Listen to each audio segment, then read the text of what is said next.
Hi everyone, good morning. It's so good to see you today. Welcome to Up with KREM. I'm Tim Pham. And I'm Channing Curtis as we celebrate Friday Eve. It's always so good to say. It just gets you ready for the weekend. Meteorologist Thomas Patrick, I know you're ready for the weekend too, my friend, but what does the forecast have in store for us today? I'm ready for Friday Eve today, and we just poured another cup of coffee on this morning, and hopefully that'll get you through the morning hours. Hey, if it's a hot cup of coffee, I don't blame you whatsoever because it has been a little bit on the cool side these last couple mornings here. Yesterday, we definitely bottomed out. This morning, not too bad, 58 degrees. It's about average for a low temperature, even in the middle of summer. And that's just one of the defining qualities of the summer season for the inland Northwest. It gets cool in the morning, but it still gets plenty hot in the afternoon. Okay, I poured another cup of coffee, so you got to have a coffee planner with me. If you're looking at your midday jolt, it'll be in the mid 80s. A very pleasant but decently warm summer day for us for July. But the hot weather will be in the days to come as our warming trend is just underway. Spokane mayoral candidates held a debate at the downtown library last night, and the topic, homelessness. KREM 2's Brandon T. Jones live in the newsroom right now. Brandon, what did the candidates have to say? Good morning. Good morning. Yeah, Tim Archer, Lisa Brown, Kelly Stevens, and incumbent Mayor Nadine Woodward were all in attendance. Candidate Patrick McCann could not attend. Candidates had time for opening and closing statements to share how they plan to address homelessness. They also answered several questions, including what factors they believe contributed to the current population of unsheltered individuals in Spokane. Lack of planning by the city and local governments is part of the problem. We have addiction on the street that we see every single day. They cannot be housed. They need to be helped first. And then, of course, mental health. Number one, lack of law enforcement. Number two, addiction. And number three, mental health.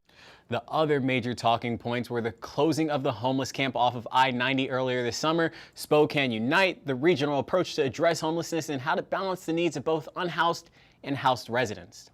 I'd like to change the vocabulary I've been using from housing first to shelter first.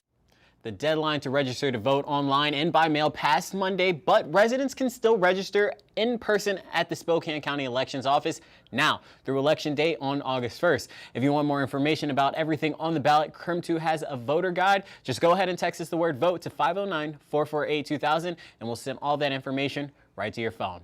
Live in the newsroom, Brandon T. Jones, KREM 2 News. Well, it is 6:03 now. Let's take a look at your morning rush. More news in less time. This morning, an urgent search for a missing man in Okanagan County. The sheriff's office says 82-year-old Wiley Early was last seen on Tuesday afternoon wearing a dark blue t-shirt and blue jeans. Anyone with information is asked to call the sheriff's office. You can find that on KREM.com. New details: an Idaho district judge has rejected Lori Vallow's motion to stop her aunt from making a statement at her sentencing. So this means her aunt can now speak at the sentencing alongside the victim's grandmother and brother. You may remember in May, Vallow was found guilty in the murders of her 2 children. Vallow's sentencing is scheduled for this upcoming Monday. An update now: the U.S. Navy has announcing it will be naming a ship after Washington activist Billy Frank Jr. A statue honoring him will also be put up in the nation's capital in Washington, D.C. Frank Jr. is known for his work in tribal and environmental rights. He died in 2014 and was posthumously awarded the Presidential Medal of Freedom in 2015. And an update to a story we first brought you on Up with KREM. Since his story aired on our show, the GoFundMe for Noah the Brave reached its goal. Noah is an 8-year-old boy who will be undergoing his 5th heart surgery. His family needed just over $13,000 to pay for travel expenses, a goal they have now surpassed by $2,000. That is a look at your morning rush. Taking a look at your Northwest news this morning. In Oregon, a Washington County deputy is in critical condition after being shot while serving an eviction notice. This all happened at an apartment complex just southwest of Portland. Deputies say a person opened fire on them. At least maybe 6 or 7, and then we heard a pause, and then it happened again at least 10 or 12 around there. So it was a lot what we heard. Then there was a standoff which ended just yesterday afternoon. SWAT team members entered the apartment and found the person dead. Now to an update on a story we first brought you as breaking news here on Up with KREM. In a dramatic twist, Hunter Biden's plea deal with the Justice Department has been put on hold. The president's son was set to plead guilty to 2 misdemeanor tax charges with a plan for prosecutors to recommend probation. He was also expected to enter a diversion deal to resolve a felony gun possession charge. But the federal judge in the case said she felt she was being asked to rubber stamp an agreement she had concerns about and questioned if the resolution to the gun charge was even constitutional. If there's some other investigation pending somewhere else, there's really no mechanism for the government to protect the defendant against that in this kind of plea agreement. The 53-year-old entered a not guilty plea in court yesterday, though the deal could still happen. Both parties have 30 days to address the judge's concerns before she issues her decision.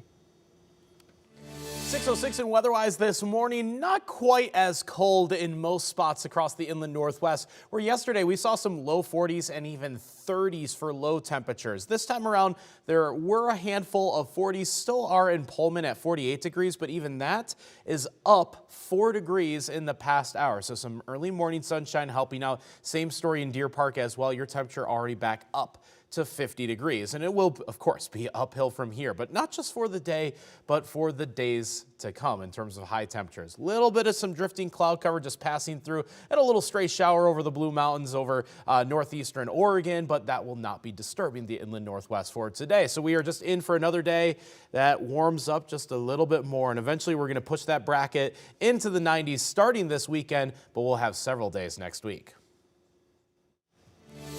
Well, we are in the heat of summer right now, so a lot of people are looking to get out on the water. But Washington State has declared this week as Paddle Safe Week to encourage people to be safe with paddle sports. Our Nicole Hernandez is live on Liberty Lake right now. So Nicole, why is the state taking this initiative? Good morning. Good morning, Tim Channing. So the state says that over the past few years, more than half of the deaths on boats have actually been from paddle crafts. So now they're trying to teach people how to stay safe on things like paddle boards, kayaks, and canoes. And the number one safety tip they have, it seems obvious, but I've got it right here. Have your life jacket. And having your life jacket is not even just for safety, it's actually the law. People on paddle crafts like paddle boards, kayaks, and canoes actually have to follow boating laws and regulations, which includes having a life jacket for every person on board. So some other safety tips as well. Check the weather before heading out. Have a float plan and tell someone the route you're going to take. Paddle with other people in a group. Don't drink or do drugs while out on the water. And make sure you know how to get back in or on your boat in case you fall in the water. And wear bright colors so other boaters can see you. And make sure you put your contact information on your boat so if it floats off, whoever finds it can call you and make sure you're okay. They don't start any searches or anything like that. So obviously paddleboarding, kayaking, canoeing, very popular water sports here in the inland northwest throughout the summer. But I actually spoke with a boating club who says more women are taking up regular boating as well. So coming up, I'll make sure to show you everything we learned from them.